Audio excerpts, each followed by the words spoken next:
Hi, my name's Russell Spatz. I'm an alcoholic. And I'm a member of the South Dixie Virtual Group. And I haven't found necessary to have a drink since January 25th, Yep. 1981.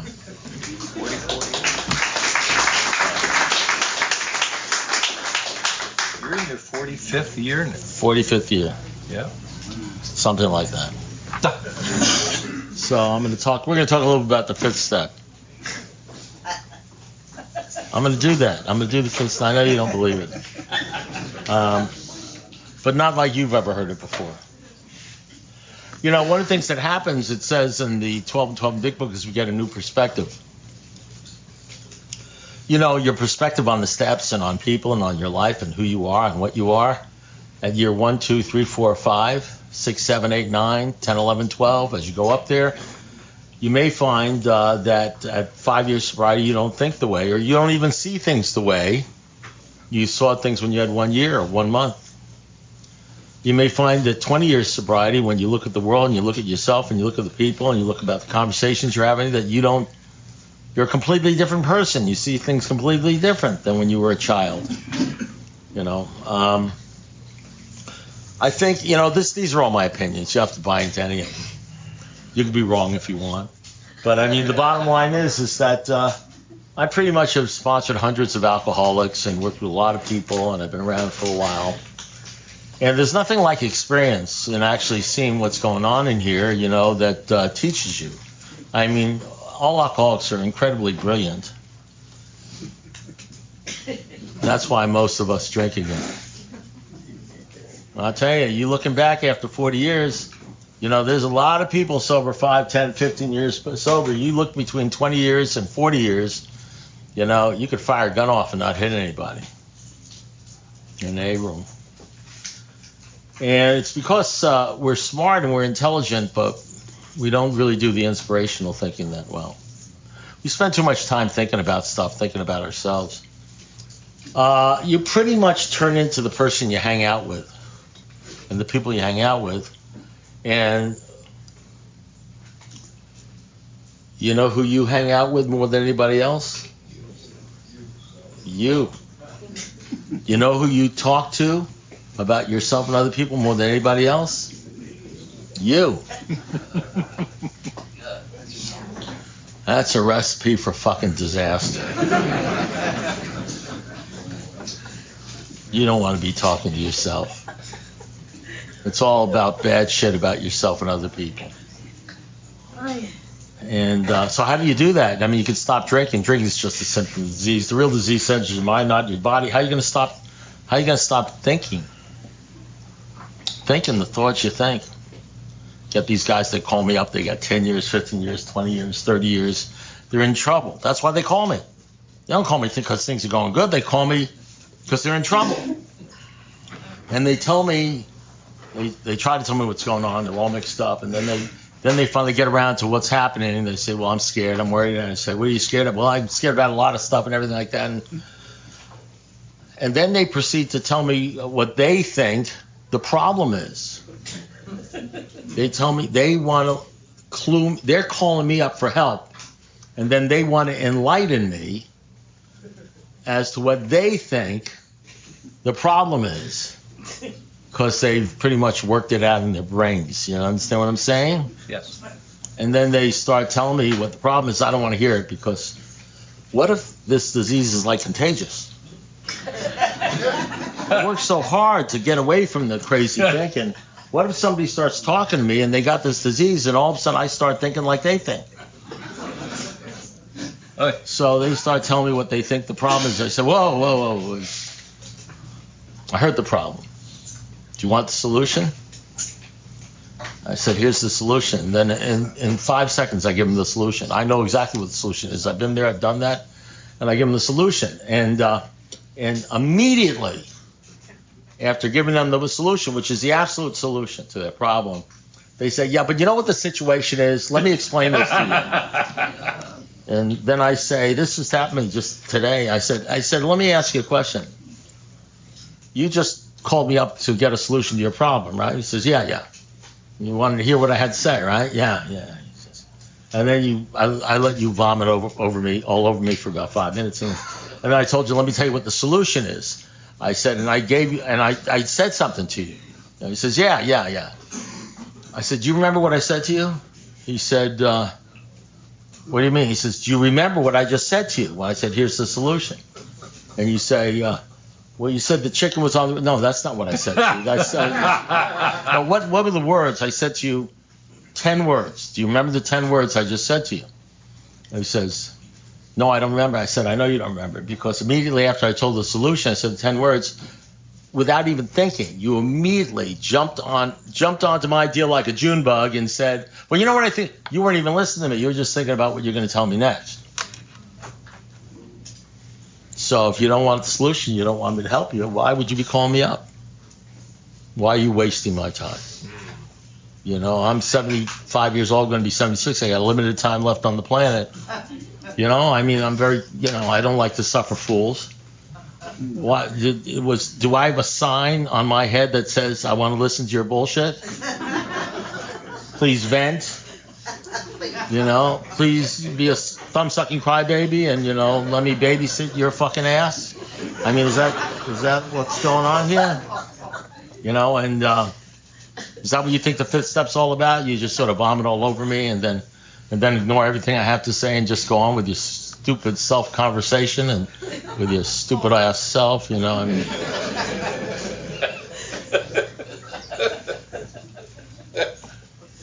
This may actually make sense in a little while, why I'm saying this to you. By the way, my wife is here. She never goes to me.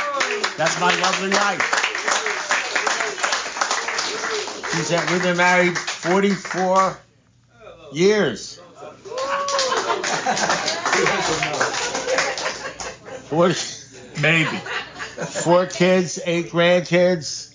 She's a member of Al-Anon, Our Ladies of Perpetual Revenge. And she's only here. She's not here because of me. She's got some gals who she's friendly with, in AA. So she wanted to go out and up and see them so they can have like a group conversation as to what my defects really are. You know what I mean? And I walked in. We ate at Lester's and I don't know who it was who said your wife has so much compassion. She has so much compassion. I said, hell, she's been saving up. She's been saving it up for 44 years. It's in the fucking cloud. You know what I mean? I haven't seen it. I think I told you this one. This is a true story. I have a little what's little then? She was 5 years old. Little granddaughter named, what's my granddaughter's name? I got a bunch of them. Andrea. And she's in the kitchen with my wife, and I'm in my office, and she comes into my office. She says, Grandpa. She says, yeah, Andre. He says, what kind of fish are you? I said, what? He says, what kind of fish are you? I said, what kind of fish am I? He says, yeah, what kind of fish are you? I said, I don't know. What kind of fish am I? She says, you're a selfish. That's the shit she's telling my grandkids. Then she says, now go tell your grandfather. From the mouths of babes. Yeah, from the mouths of babes. So I'm going to talk about I'm going to talk to you something about the fifth step, which is about the fifth step, and tells you a little bit about this whole program, the way I see it now. In my 45th year, which I used to, when I did the fifth step, I'd say, this is how I did it. I did this, I did that. This is why you do it. I'd read some stuff out of the book. Why do the fifth step? Because, you think the simple stuff. Well, because you bounce off of somebody else who gives you a better idea, it clears away some stuff, which is all good. Or, and I talk about, the stuff that's sort of obvious. But, as you get a little bit older in AA, you see people peel off and you see who makes it and who doesn't make it. What happens, there are things about the fifth step that are like major, that is never talked about at meetings. Ever. Now, I haven't been to every meeting in the United States of America, but I've been to about 40, 50,000 of them, and I've never heard it talked about. So I always like to talk about shit that I've never heard talked about before. So I want to talk about the conversations you're having on a day-to-day basis and who you're having conversations with, the people you're having, and what the nature is of the conversations, and the difference between the conversations you may be having and something I call godly conversations. Conversations that'll change your life. See, there are conversations that you'll have with people around you that'll keep you exactly where you are right now, or even worse. And that's 95% of the conversations you have. Or conversations you'll have with yourself that won't do anything for you. And once in a while, you'll have a conversation with somebody, or you'll overhear a conversation with somebody that'll change your life. Like in Alcoholics Anonymous number 3, Bill Dotson, the man in the bed, he said, I was trying to find the answer. He says, I was sober, but I knew there was something more, some sort of release, some sort of happiness, something a new person ought to have, a person ought to have. And I didn't know what it was.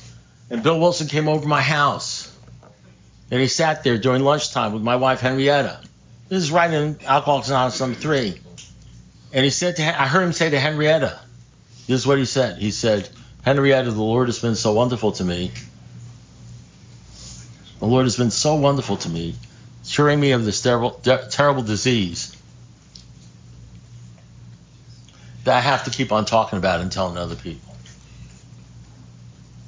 And he immediately said, he heard that. It wasn't even a conversation he was having. It was a conversation Bill Wilson was having with his wife, and he overheard it. And he said, I think I have the answer.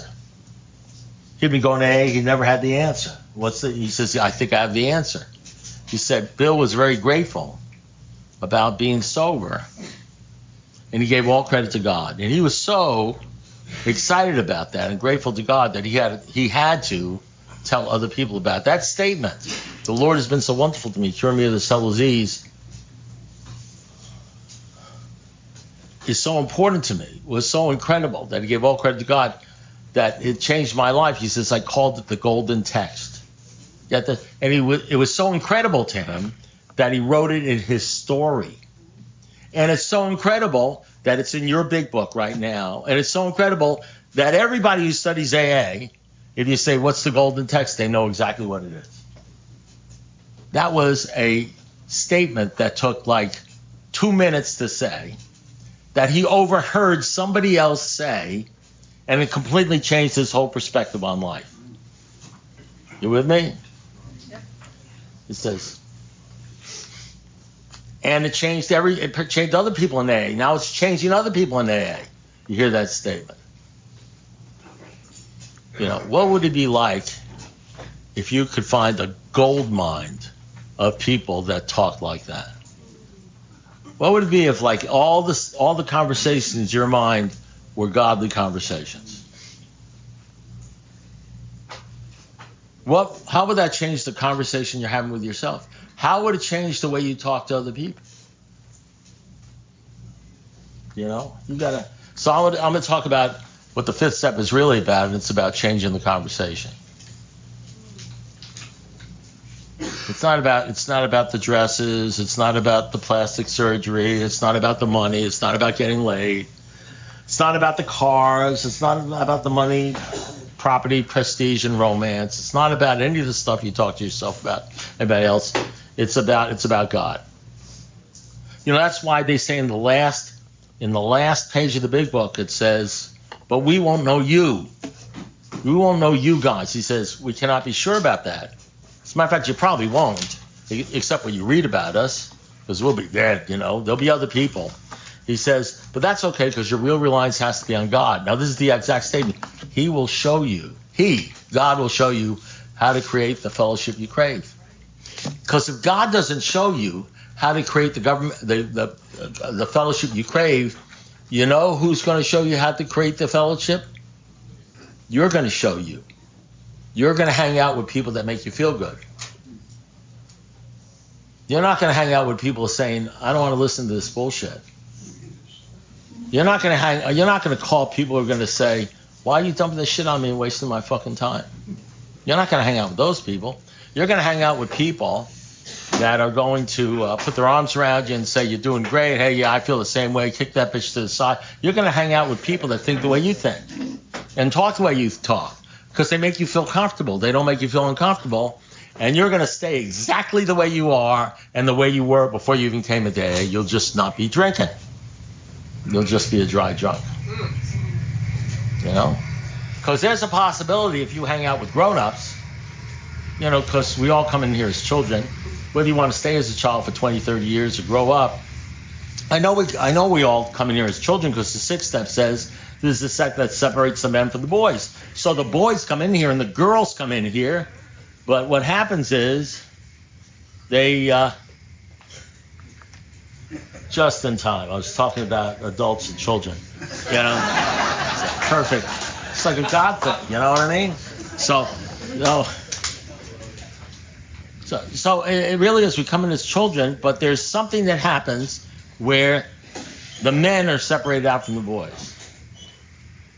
And the men, I'm saying men, I mean women too, the men, their conversations are different than the boys. And the women, their conversations are different than the girls. And the conversations they have with themselves and the things they think about are different than what the children think about. You know, it's just a different deal. And that's one of the ways they change. And that's what it says in the big book. It says, they'll show you how to create the fellowship you crave. And I imagine if God is going to show you how to create the fellowship you crave, it's going to be a godly fellowship. So what is the fifth step? Then some way where it's initially introduced, where we initially introduce to your life a way of having a conversation with another human being that makes sense and is serious, instead of just bullshit venting and talking about what you want to talk about, and maybe even during that conversation being given some hard truths about yourself and other people.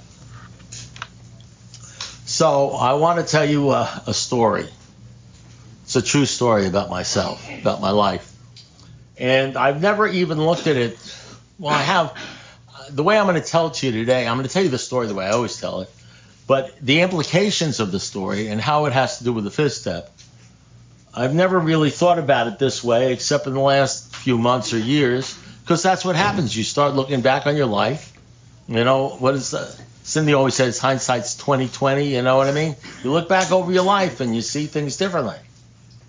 So in 1983, I got sober in 1981. In 1980, end of 82, beginning of 83, when I was about 2 years sober, I had been working for the State's Attorney's Office for many years. I was division chief there and a prosecutor, and I'd worked for a judge for a few years, and I got sober in 81. So when I was about 2 years sober, I was out on my own, private practice. And I had a man walk into my office. This is really a kid. He was younger than me. He was about 21 years old, with his wife and a little baby, and his father and mother.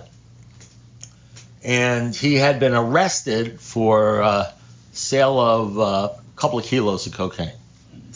Now, back then, and I don't know why I'm even telling you this, because you guys, I assume that you guys are very familiar with the laws having to do with drugs, but or at least some of you may be. And it's still the case. Back then, if you were caught with over 400 grams, it was a minimum mandatory sentence of 15 years in jail without good time or gain. You just did 15 years. That was it. It was adios muchacho. And he was arrested in Fort Lauderdale up here, and the presiding judge, was a guy named Dan Futch. Dan Futch, who's, may he rest in peace, I imagine this is a long time ago, so I imagine, what is this, like 44 years ago, 43, 42 years ago. Dan Futch, to give you an idea of the kind of judge Dan Futch was, on his desk, he had a little miniature electric chair that lit up.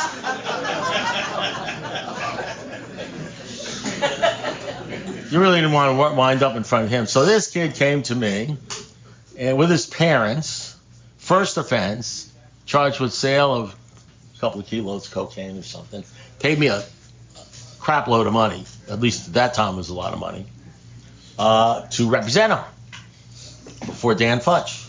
He's charged with this crime. And the evidence was, how do you say, overwhelming. You really needed Jesus on this case to be. And I don't think Jesus would have helped, because Jesus didn't even do too well in his first trial, quite frankly.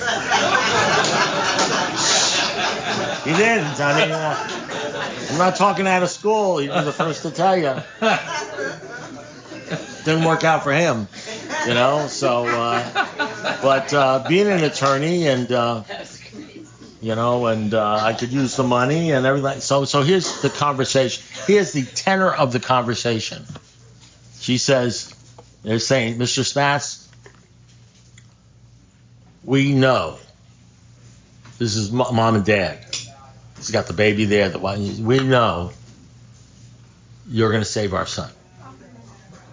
We know. We have full faith in you.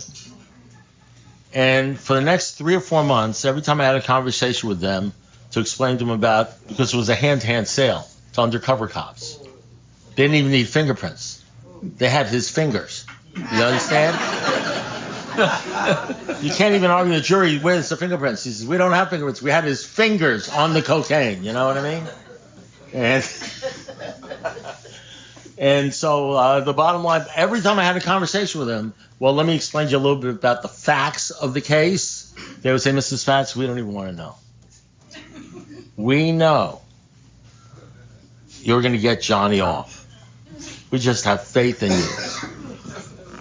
So every night for 4 months, pending the trial, 4 or 5 months, I've got 2 years. I've done the steps. When I say I've done the steps, you know, the way you do the steps for 2 years, you know, you do whatever I did whatever I did. You know, I got on my knees, I said third-step prayer, I wrote the inventory, I did the steps. I was still doing the steps. I was doing stuff and all around. I was doing the steps, but, you know, I wasn't really fixed yet. You know what I mean? I didn't get fixed until, it was about a week ago, actually. 44 years, you know. No, I'm still not fixed, but you can probably tell that. But anyway, so now listen, I want you to imagine, have you guys ever, I know we got guys that have 5 years, 10, you guys ever suffer from sober fear? You ever have something happen in your life? Maybe it's cancer, maybe you're broke, maybe you're going to lose your car, maybe you're going to lose your house, your wife's going to leave you, you know, something drastic.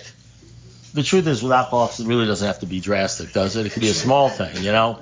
But I'm saying, so you ever have like a dark night of the soul, but you're sober, and you're not even thinking about drinking, you're thinking about maybe committing suicide. That's when you know you're doing real well in AA. When you'd rather kill yourself than drink, you know what I mean? And it gets so bad that every once in a while you like pray and shit, and you tell everybody, and you can't, stuff that's so bad that you can't even talk to anybody about it because you're like embarrassed. Anyway, I mean, it's just, you ever have that, and if you haven't had it happen to you, let me tell you something, it's on the fucking way. The hits just keep on coming, you know? You know? Because it sets you up, because, by the way, I want to tell you, that stuff's going to happen to you for 20, 30, 40 years. It's never going to go away. Because that's the way you gain faith. All men of faith have courage. They trust their God. That's how you trust God. Because they send you to the guillotine, and you know you're going to die, and there's nothing you can do. And all you do is thank God, you pray to God, you don't drink, and then all of a sudden something happens. Oh, we made a mistake. You're not supposed to go to the guillotine. We're supposed to give you $10,000 or something. You say, oh my God, there is a God. And you become a believer, and you have faith, and it's so true that something happens that could only be God, and you believe until like next Tuesday, and then there's another guillotine that comes along, and it happens again and again and again and again over 20, 30 years, and finally you've had so much shit happen to you, and you trust in God so many times that as it's happening to you, you don't even notice it. You know, you say, I know. You start the old Christian thing. All things work for good for those who love the Lord and are called to His purpose. You just realize, I'm not even going to worry about this thing because I've been through something like this or worse 2,000 times, and if it happens, it happens. And that's how you grow faith. That's the book of James. That's AA. You know what I mean? You go through you start recognizing the value of suffering. That's in our 12 and 12, by the way. The value of suffering. You know, the guys that get everything they want, and they as soon as you start getting everything you want and you have no problems or anything like that, they start disappearing from the meetings, and they go off with Susie cream cheese in their car and everything. And then 6 months later, they've lost everything and they're back in AA. You know what I mean? Because why should they go to AA? Everything's wonderful now. You know, so it's what happens is you go through this stuff, and that's what happens. But in any event, so I'm representing this guy. I'm telling you, every night for 4 months, every day, every second of the day, I'm thinking my life is over because these people think I'm going to save their son. I know without any question he's going to jail for 15 years. And I'm thinking stuff. What am I thinking? I'm thinking they're going to write the Miami Herald. This Russell guy, he's a phony. He's a liar. He stole our money. You know, he said he was going to get our son. I mean, all I'm thinking of, I know what's going to happen factually. I mean, I'm praying not do anything, but I know my life is over on the planet. You know what I mean? But I don't drink, and I go to meetings, I do this stuff, and I whether you want to call it courage, stupidity, or whatever, I just keep on doing the deal. And I can't tell anybody. Now, when I say I can't tell anybody, I want you to understand my mindset. I've been an attorney. I'm an attorney for 10 years at that point, and I was division chief. I had friends, but I thought I had a pretty good reputation. It's not like I can call up some of my other attorney friends, guys who are major hippies down there and say, listen, can I talk to you? Because I'm supposed to go to trial on this case and I'm scared. Well, that fucking shit ain't never going to happen. Ever. It's not that I can't go to a group. I can't go to a group like this and say, let me tell you about a problem I have. First of all, you don't have the time to listen to this crap. And secondly, you're not an attorney, so you wouldn't understand anyway. So why would I do that? I can't tell my sponsor he's a used car salesman. You know what I mean? So I'm just facing death. And I can't talk to anybody. And I know it's going to happen. You know? I just tell you this just in case you ever wind up in this situation where there's some sort of horrible thing going on in your life and somehow you can't talk to anybody about it. And even if you have somebody you can talk to, they're not really helping you. You know, they say, well, trust in God or something like that. So about that time, they have a retreat, right? A retreat at right close to my house, and at the Dominican Retreat House, and for recovering alcoholics and addicts. And the guy that's running the retreat is a guy named Father Al Grau. And he's a Jesuit priest. Now, I'm not Catholic, but if you know any Catholics, Jesuit priests they're like the brainiacs of the Catholic Church. They're like really smart people. Most of them are doctors or lawyers. And this guy was a PhD in psychology and a Jesuit priest. So he knows Jesus personally. You understand what I'm saying? Now, I'm not even saying I was big on the Jesus thing back then, but I mean, he knows him personally. He's got a PhD in psychology, and he's running the Palm Beach Institute, of whatever, drugs and everything like that. And he's in charge there. You know what I mean? And he's a World War II hero, having survived the 100-mile or 1,000-mile march at Bataan. So this guy, he may not be Jesus, but he's like handpicked. You know what I mean? He is the guy. And he's like Jesus, and he's a Catholic priest, so we can't tell anybody. You know what I mean? So I'm sitting there at this retreat house, and I'm sitting there, I'm dying inside with this thing that I can't get rid of. Nobody can help me with this. It's going to happen. I either have to kill myself, run away, take off, and so what happened? So what happens is at the end of a retreat, if you know anything about retreats, sometimes at the end of the retreats you put your name on the board, and whoever's the retreat master will help you. He'll talk to you. You know what I mean? So I want to talk to Father Al or something like that. And by the way, I didn't tell you he has 40 years sobriety. So I mean, you can't find anybody else on the planet, that's gonna do this deal. So I put my name on the board because now I want to talk to him. you know? Now, remember, I have 3 years sobriety, 2 or 3 years sobriety. I've done the 4-step. I've done steps. I've done all this stuff. I'm speaking at meetings. I'm sponsoring people. I'm doing it all. Nothing is helping. I shouldn't say nothing's helping because I'm not drinking and I'm going to meetings and I'm on the outside. I mean, I'm not like crying in the middle of the street, you know? I mean, I'm hanging. That's probably all helping me from not offing myself, you know what I mean? But I'm just terrorized by what's going to happen. I'm living in fear all the time, you know? As soon as I start feeling a little better myself, all of a sudden I start thinking of Dan Futch in the electric chair, you know what I mean? So I signed up to see the priest, you know? And I guess it's sort of like it's what we do. You're going to sort of like... Confess. You're going to confess. You're going to do whatever you're going to do. Mm-hmm. So I go and see the priest. And I've been holding this thing in for 2 year now or something like that. And I go and see him and I say, yeah, hi, I'm, this, and, I got a couple years and what. And he says, okay, well, how can I help you, son? And I start explaining to him what I've just explained to you. And before I get 10 minutes into it, the money, the hand-to-hand sale, the cocaine, and I'm going to represent him. He holds up his hands like this, and he says, by the way, he's my age. He's like my age now. He's like 75 years old. Holds up his hand. He says, listen, I'm not the guy. And I look at him, I said, no, you're the guy. You are the guy. He says, no, I'm not the guy you should be telling this to. I said, no, trust me, you are the guy, I mean, I've been holding this thing in. I mean, I'm going to go to the bathroom here, right here. You're the guy. You're going to hear this stuff. I'm not the guy. You're the guy. All this sort of stuff. And he finally says, okay, I'm telling you, I'm not the guy to talk to you about this crap, So I tell him the whole story.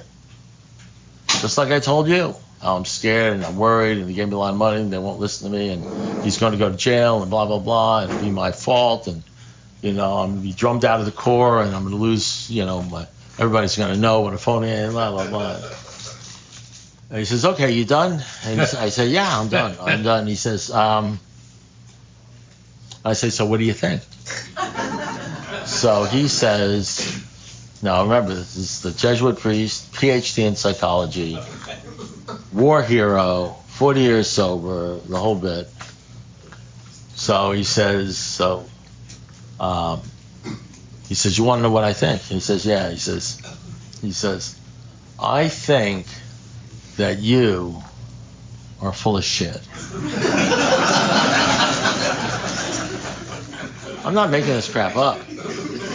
Imagine you go to somebody for help and says, I think you're full of shit. And then for 20 minutes, he tells me why I'm full of shit. He just beats the living crap out of me. And, maybe what he was saying and what he was saying actually made sense. But it's hard. I had two different emotions going on in me. I was pissed. I was upset. And on the other hand, he was saying things that sort of like made some sense. He said, if this kid goes to jail, he deserves to go to jail. And if this sale had gone through, you would have even seen it. He would have gotten money. You know what I mean? And the bottom line is he goes to jail, it's not your fault.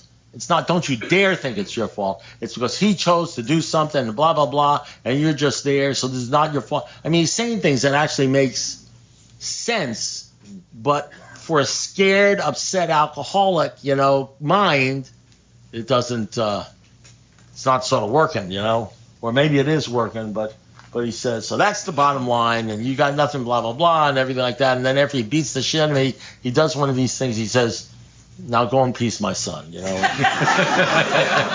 like that, genuflex or something like that. So I'm walking away now to my little room they got a little room, a little bed with a little cross on it, Now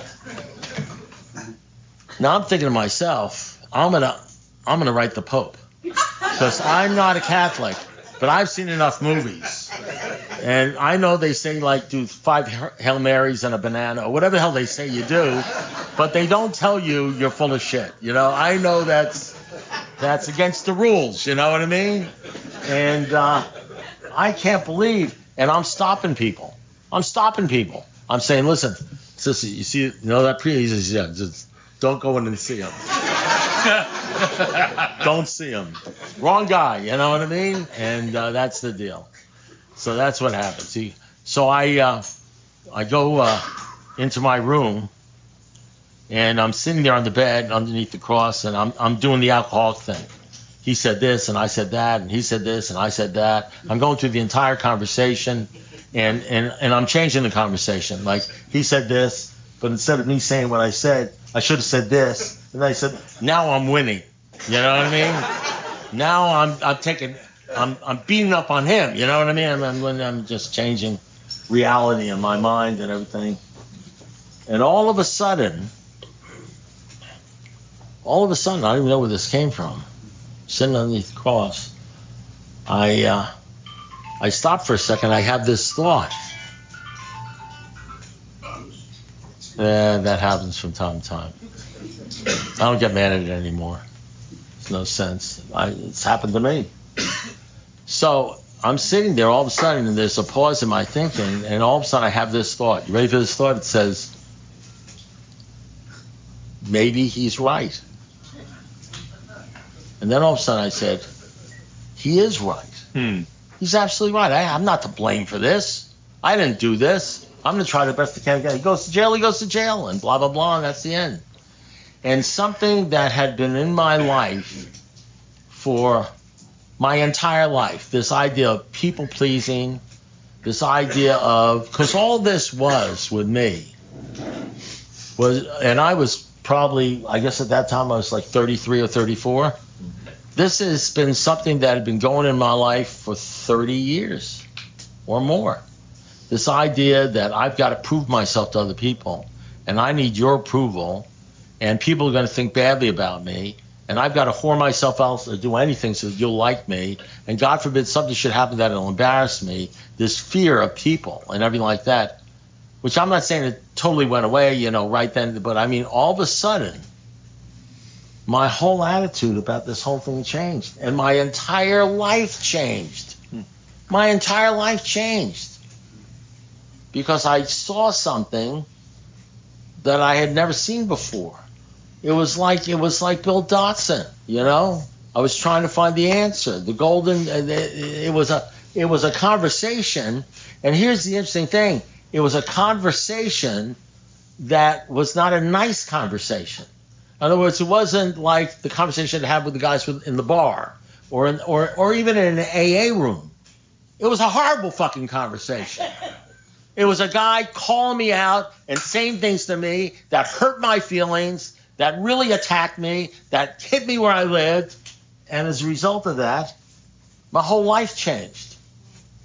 My whole life changed.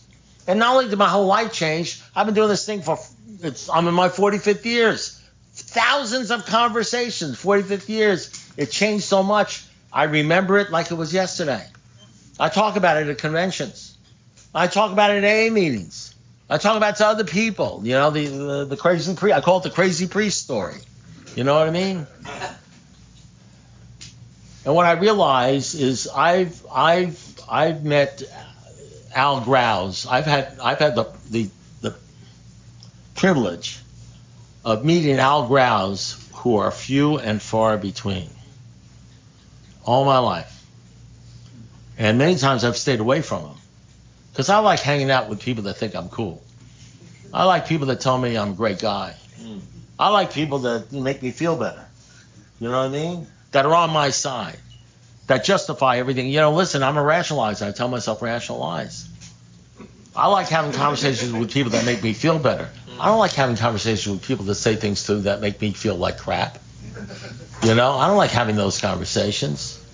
And let me tell you something. You find an Al Grau in your life, you surround yourself with people that have those conversations.